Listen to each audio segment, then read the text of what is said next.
C'était, je crois, les tout derniers poteaux carrés qui existent dans le monde sur Et vous êtes tombé dessus, un stade. s'ils avaient été ronds. Ah, on sait pas en fait. On ne le saura jamais.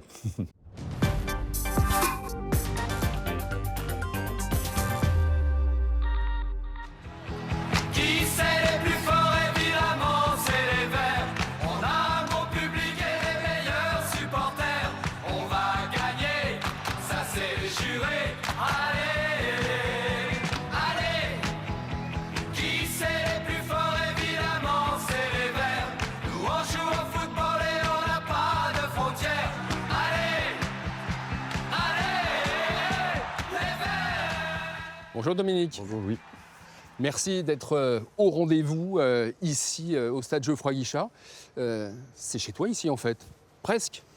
Ah oui, c'est chez moi. J'ai passé quand même pas mal de temps, je dirais, je suis arrivé à 16 ans ici, hein, c'est quand même relativement jeune, et j'en suis reparti, donc je suis resté une dizaine d'années. Voilà, avec des matchs incroyables Ouais. en Coupe d'Europe notamment. J'ai eu cette chance de tomber sur une grande période, avec une grande équipe, avec des grands joueurs. Ici, tu as vécu des moments incroyables sur cette pelouse, notamment en cette saison 75-76. Cette fameuse saison 75-76 où on va en finale de la Coupe d'Europe. À l'époque, c'est la Coupe d'Europe. Oui, on ne Coupe des l'appelait pas champions. encore la Ligue des Champions, mais c'était la Ligue des Champions. Coupe d'Europe des champions, oui. D'ailleurs, c'était que les champions qui participaient à cette coupe. La finale, c'était le 12 mai 76. C'était il y a très longtemps ou pas dans ta tête? Ben non, pas tant que ça. On se rappelle bien. De toute façon, il y a beaucoup de monde pour nous le rappeler déjà.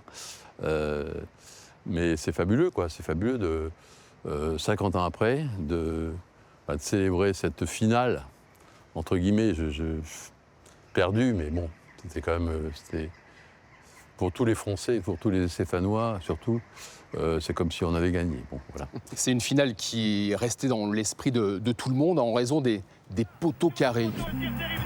1h du matin dans ce camion, c'est un peu du patrimoine du foot français qui va débarquer. Une relique même pour le peuple vert. C'est un peu de la légende des Verts qui se tient là, bien vivante, Georges Beretta et Dominique Rocheteau. Les fameux poteaux carrés d'Hampden Park sont donc là, fortement abîmés par le poids du temps, mais jamais vraiment oubliés. On va aller les voir tout à l'heure. Je pense qu'ils les ont récupérés en Écosse. Et oui, et ils sont exposés au musée des Verts qui est Musée juste des Verts, derrière, ouais, c'est ça, derrière toi. c'est ça. On ira tout à Ils l'heure. ont beaucoup de succès. Alors même si c'était hier, cette grande finale, on va remonter le temps. Tout d'abord, un mot sur ce stade. Il est surnommé ici à Saint-Étienne le Chaudron. Pourquoi on l'appelle le Chaudron? Oh bah, sait je crois que ça veut tout dire. Hein. Un chaudron, ça boue. Hein. Donc ici, ça boue. Il y a un tel public, une telle ferveur que c'est un bouillonnement. Quoi. Voilà. Il y a une ambiance extraordinaire et encore peut-être plus maintenant parce que il y a une fidélité assez exceptionnelle. C'était différent il y a 50 ans parce que le stade était un peu plus ouvert. Il y avait des cheminées là, qui fumaient. Enfin, il y avait voilà, des... Oui, ça, c'était la complètement- ville c'était un stade- ouvrière était juste derrière le stade à l'époque. Ça a toujours été un stade, moi j'ai toujours comparé à des stades au stade anglais, le football anglais que j'aimais beaucoup, que j'ai toujours bien aimé. Les stades anglais, très très proches du terrain, très proches des joueurs. Et puis c'est vrai que c'est un stade qui nous a aidés, qui nous a transcendés, qui nous a permis de faire des exploits. Voilà. Alors, énorme ambiance il y a 50 ans, mais énorme ambiance encore aujourd'hui.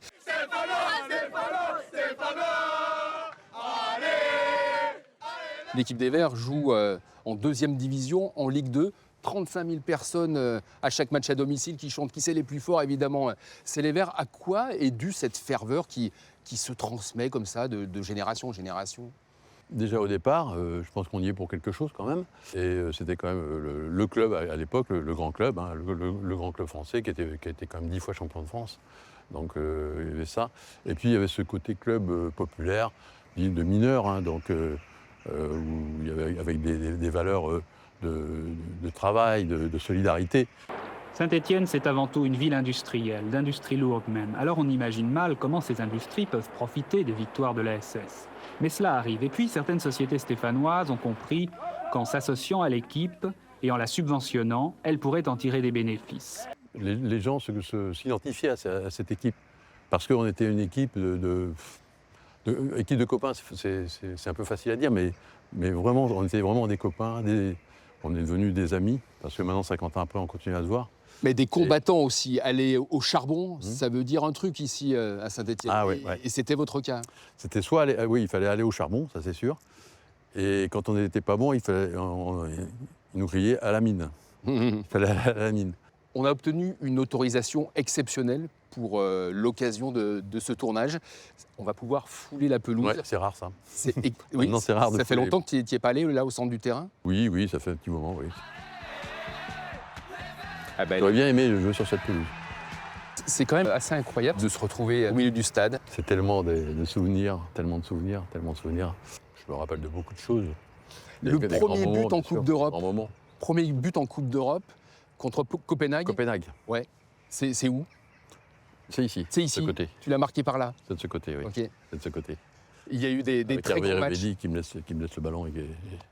Voilà, c'était mon premier but en Coupe d'Europe. Ouais. C'est la culture de Saint-Étienne, le collectif, quoi. Jouer collectif, jouer pour l'autre. Et voilà, c'est ce que j'ai appris ici. Et donc la solidarité. Et c'est vrai que moi, j'ai marqué des buts, bien sûr, j'ai marqué des buts. Mais pour moi, le fait de faire la dernière passe, faire marquer un copain, c'était aussi. Je prenais autant de plaisir. Alors, il y a eu un but très important en quart de finale retour contre le Dynamo Kiev. À l'aller, vous perdez 2-0 dans des conditions dantesques, sous la neige. Neige, ça glissait, et puis une équipe, la meilleure équipe certainement d'Europe, et peut-être au monde à l'époque, avec Blokin, Malandor, enfin une énorme équipe. Les militaires partout, enfin bon, c'était particulier. Et on a été dominés. On a perdu 2-0, on s'en est bien sorti, on aurait pu perdre 4-0 ce match-là. Et donc, nous, le retour, je pense que très peu, à part notre public et à part nous, je pense que peu de monde n'y croyait. Oui, c'était mission quasiment impossible de remonter 2 buts à cette redoutable équipe soviétique. Et c'est le cas, 2-0 à la fin du temps réglementaire, ici dans une ambiance de dingue. Et qu'est-ce qui se passe dans les prolongations? Dans les prolongations, on a un public formidable. Ce jour-là, un public qui nous a vraiment beaucoup aidés. Et ce qui se passe, c'est que j'ai des crampes, je crois que j'ai une contracture au mollet. Je marchais sur le terrain, je ne pouvais plus courir. Je marchais et voilà, et puis il y a cette action, je me rappelle, qui est là-bas, Jacques Santini, qui fait une super passe dans le dos du défenseur à Patrick Revelli. Patrick qui fait des crochets, qui me donne le ballon en retrait. J'étais bien placé, j'étais bien positionné et je marque ce troisième but. Et là, je dirais, ça a été la folie partout sur le terrain, parce qu'il y avait tous les photographes qui sont rentrés sur le terrain. Et il y a des photos incroyables. On t'a rarement vu aussi heureux, expansif après un but. Et pourtant, 2 ou 3 minutes avant, je ne peux plus courir. Et là, c'est ce que je dis toujours, je me suis vu, je marque et je pars en courant là-bas, vers le public.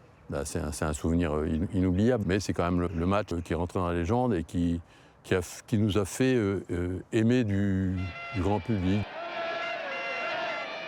Donc ce soir-là, Dominique, tu endosses le costume de héros. Est-ce que le surnom de l'Ange Vert, t'as jamais bien aimé qu'on t'appelle comme ça? Les héros, c'était une équipe, hein. C'était l'équipe. N'empêche que c'est toi qui marques le dernier but. Oui. Ce surnom, l'Ange Vert, il arrive là, à cette époque? Oui.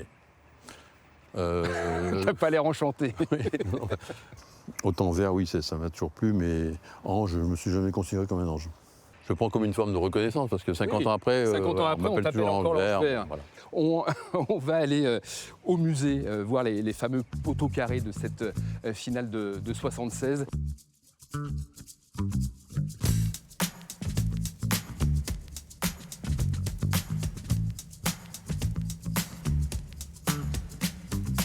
Donc voici le trésor du musée au Louvre à Paris. Il y a la Joconde. Ici, au musée de Saint-Étienne, ce sont les poteaux carrés. Les poteaux carrés. Et oui, sur lesquels le ballon a rebondi 2 fois là-haut, 2,44 m de haut. Et on voit les images de cette incroyable finale face au Bayern Munich. Et regarde, on a vu le premier tir de Battenay, la tête de Jacques Santini, premier poteau. Quand tu revois ces images-là, ça te fait quoi? Alors moi, j'ai pratiquement pas vécu en direct parce que j'étais dans ma tête, j'étais blessé, j'étais sur le banc de touche et j'ai dû m'échauffer pendant au moins 45 minutes. Ok, donc t'as pas vu les ballons rebondir sur la barre? Si, quand même, mais bon, dans ma tête, moi, je me préparais pour rentrer et je ne savais pas quand j'allais rentrer. Et tu es rentré à quoi, 7? Je suis rentré à 7 minutes de la fin. Ok, donc c'est une finale frustrante parce que oui, complètement. T'as pas pu jouer le héros là cette fois-ci. Ouais, c'était un peu trop tard. J'étais blessé, donc c'était pas évident. Mais c'est vrai que c'était une grande frustration dans la mesure où je me disais, bon, j'avais 20 ans là, je me disais finale Coupe d'Europe, bon, de toute façon, je vais en jouer d'autres. Hein. Ah bah oui, forcément. Et finalement, c'était la seule que j'ai jouée. Mais donc, voilà. les supporters aussi espéraient qu'il y en ait d'autres. Oui, bien sûr.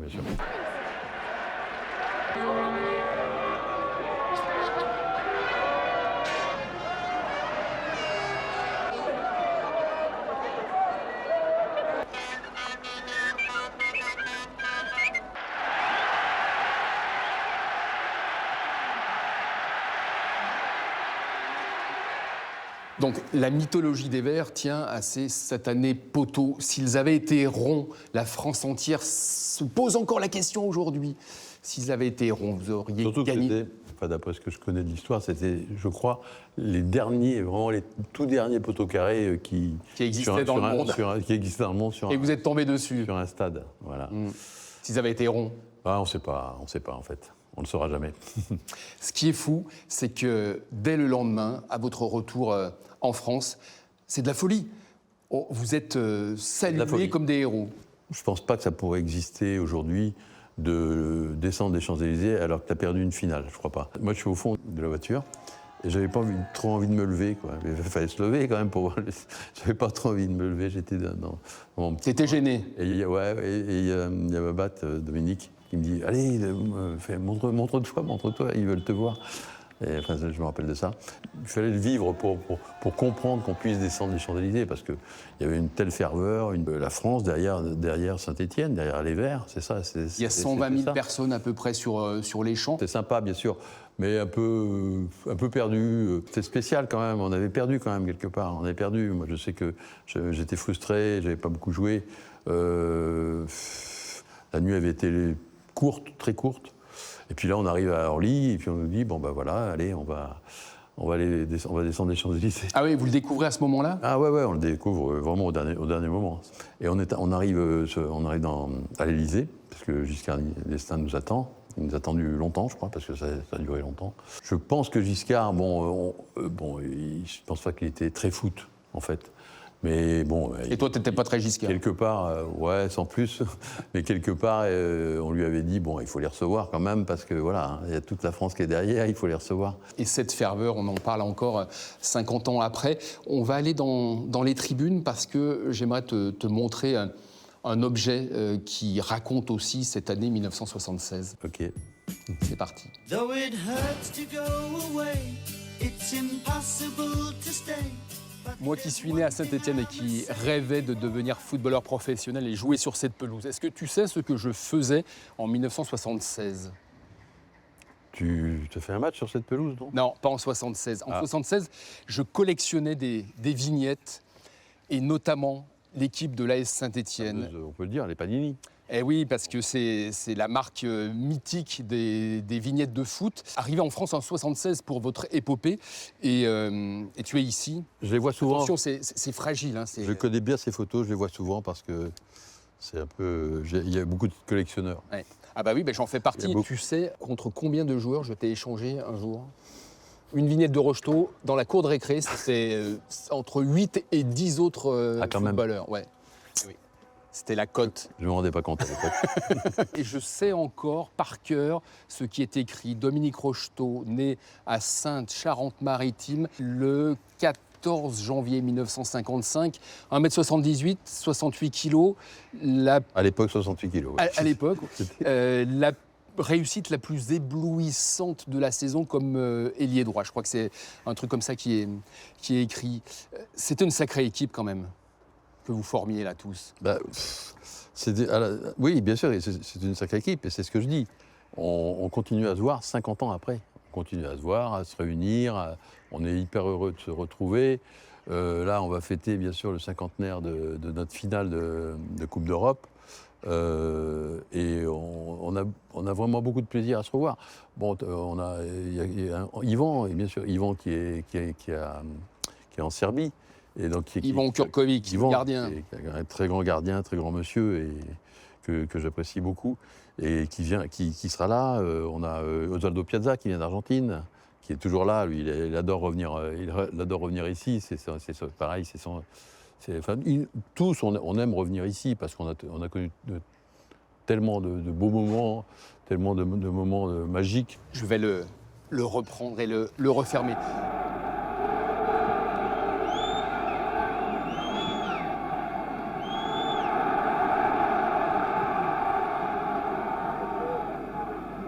Toi, à 7 ans, en Charente-Maritime, là justement, tu rêvais de devenir footballeur professionnel ou pas? Non, parce que c'était un monde que je ne connaissais pas du tout. Mon père aimait le foot, hein, ce que je raconte souvent, j'ai suivi mon père, ça a été un exemple, c'était un très bon joueur. On a joué pas mal de fois dans le jardin. Mais enfin, il a eu de bons conseils par des entraîneurs. Le premier entraîneur de Dominique Rocheteau, c'est son père. Il n'y a pas de problème. Ton papa était ostréiculteur. Si tu n'étais pas devenu footballeur, tu serais devenu aussi ostréiculteur ou pas? Je crois. Ouais. C'est mon frère qui l'est devenu, qui a pris la succession. C'est un métier de père en fils qui se transmet. Donc, et là, maintenant, c'est mon neveu, les huîtres Rocheteau, voilà. Et bon, j'ai un petit peu goûté à ce travail, mais c'est un métier très difficile, très beau métier, mais très difficile. Et je ne suis pas mécontent de faire une carrière dans le football.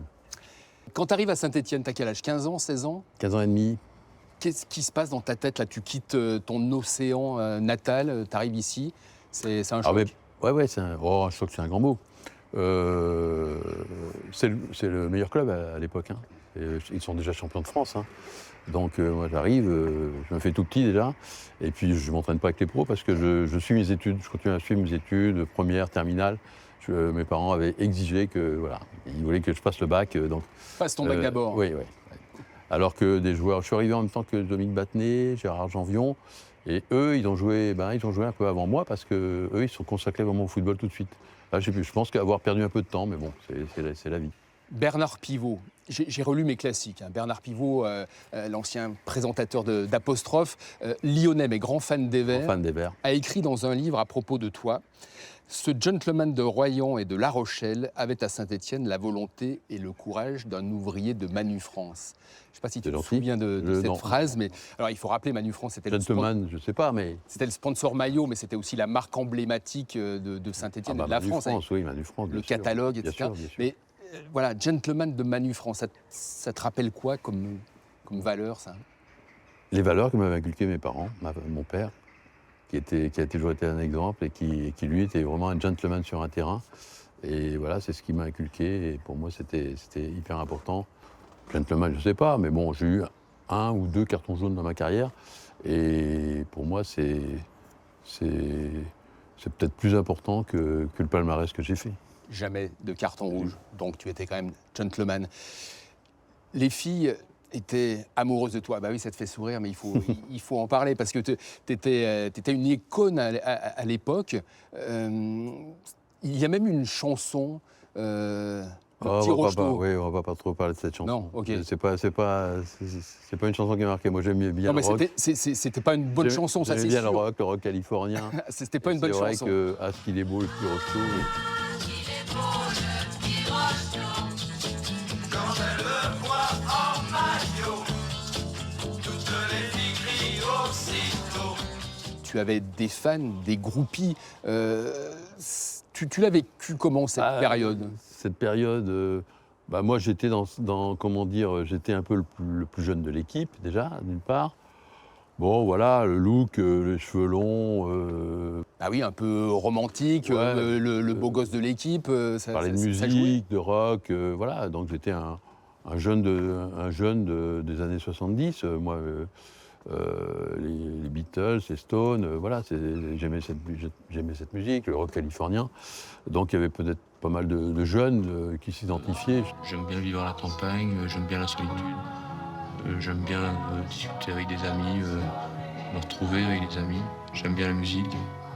Il y avait les stars de la musique et les stars du foot. Vous gagniez à l'époque beaucoup d'argent ou pas? Beaucoup d'argent pour l'époque, oui, par rapport aux ouvriers, par rapport aux mineurs qui travaillaient dans les mines ici, ça c'est sûr qu'on gagnait beaucoup d'argent. Mais par rapport à ce qui se pratique maintenant, ça n'a rien à voir, bien sûr. Je n'ai pas gagné énormément ma vie à Saint-Étienne, en fait, parce que c'était mes premiers contrats pro. J'ai bien gagné ma vie un peu après, quand j'étais au PSG, voilà, et puis en équipe de France. Dans ton livre Foot sentimental au Cherche Midi, tu écris qu'il y a trop d'argent dans le foot aujourd'hui. J'ai voulu écrire un livre donc, qui s'appelle Foot sentimental, par rapport justement au foot, un peu foot business de maintenant, avec un foot dans les années 70, je dirais un foot romantique. Mais le foot business, tu l'as côtoyé de près, tu as été agent de joueur, pas longtemps, mais et dirigeant, pas très longtemps, plus longtemps ici, dirigeant de l'AS Saint-Étienne. Oui, c'est pour ça que tu le connais. C'est pour ça que je pouvais en parler. C'est pour ça que j'ai pu parler de l'évolution. Même si un club comme Saint-Étienne est resté toujours un club populaire avec certaines valeurs. Et c'est ce football que j'essaie de défendre. J'ai essayé de mettre en valeur le football de la base, c'est-à-dire le football amateur, de mettre en valeur les éducateurs, parce qu'on n'en parle pas beaucoup. Et c'est vrai que le fossé a tendance à se creuser entre ce football-là, le football de la base, le football des jeunes, et le football, je dirais, le football professionnel. Le titre est forcément inspiré de la chanson d'Alain Souchon, Foule sentimentale, soif d'idéal. C'est quoi la soif d'idéal de Dominique Rocheteau? À 18 ans, j'avais une soif idéaliste, comme beaucoup de jeunes, bien sûr. Après, ça évolue, mais j'ai toujours eu cet esprit, je pense, à la fois joueur et gamin sur un terrain, parce que je pense que j'ai toujours eu cet esprit de me faire plaisir sur un terrain. Je n'ai pas eu le sentiment d'avoir fait un métier, j'ai eu le sentiment d'avoir joué, de m'être amusé. Et ça, pour moi, c'était vraiment primordial. Et le fait d'avoir continué à m'occuper des jeunes pendant toute ma carrière, à travers des stages, à travers le centre de formation de Saint-Étienne, de côtoyer, moi, ça m'a permis à la fois de transmettre, de faire passer des valeurs.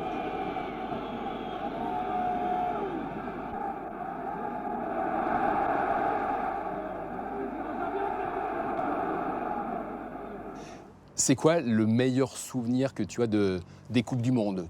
Tu en as joué 3. Tu as marqué d'ailleurs au moins un but dans chacune de ces Coupes du Monde. C'est quoi ton meilleur souvenir de Coupe du Monde?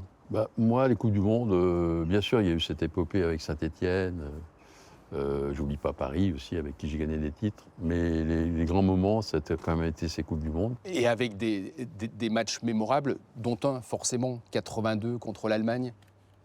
Oui, il y a eu celui-ci, bien sûr, qui a marqué tout le monde, qui nous a marqué, qui était un match magnifique. Je dis magnifique, parce que même si on a perdu... Encore une défaite contre les Allemands, décidément. Oui, c'est ça. Nous, on s'est fait éliminer par les Allemands en demi-finale en Espagne en 82, on s'est fait éliminer en 86, et on a perdu la finale de la Coupe d'Europe avec Saint-Étienne contre le Bayern. Mais il ne faut pas oublier aussi un match qui a marqué aussi beaucoup de gens, beaucoup de monde, qui a marqué vraiment les spécialistes du football, c'était le France-Brésil en 86 aussi, qui est considéré comme un des plus grands matchs de l'histoire de la Coupe du Monde.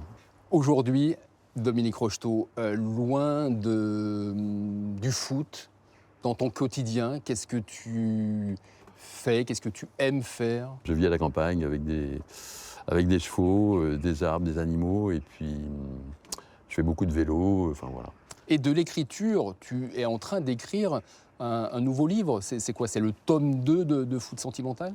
Voilà, j'ai pris goût à l'écriture. Moi, j'ai envie de transmettre et puis de partager aussi. Et puis ensuite, partager avec les supporters à travers des rencontres, des dédicaces. 50 ans après, les gens que tu rencontres là, lors des séances de dédicaces, qu'est-ce qu'ils te disent le plus souvent? Qu'on les a fait rêver. Ouais. Ça, c'est beau. Le fait de les avoir fait rêver, c'est magnifique, quoi. Merci beaucoup, Dominique. Merci à toi. Merci de nous avoir reçus ici au stade Geoffroy Guichard. Ouais, c'était un chouette moment, sentimental aussi pour moi. Et on va finir en chanson, comme on a démarré, parce que je pense que chez vous aussi, vous avez envie de chanter ça.